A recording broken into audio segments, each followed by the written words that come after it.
Oh yes, magta-travel tayo ulit. Saan ako pupunta? I'm on vacation. Channeling, cause I love my occupation. Ganon. Touchdown, Singapore. Yes, bakit nga ba nag-travel tayo ulit? Wala kayong pake. Chares. Wala lang. Gusto ko lang mag-unwind.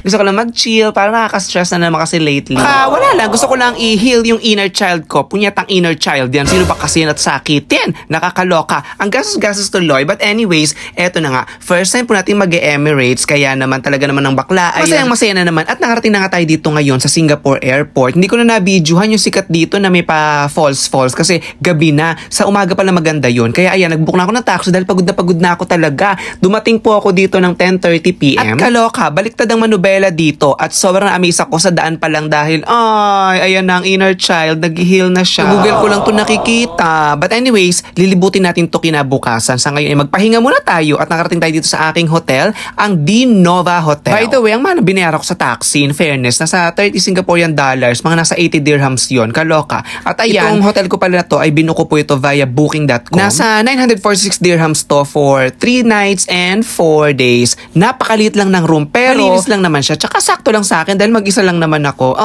Mag-isa siya. O, diba? Nandyan na lahat. Yung mga banyo, madami. At saka yung bed, ayan, katabi lang. Nandyan na and everything. Kaya na magpapahinga tayo. See you tomorrow. Bye!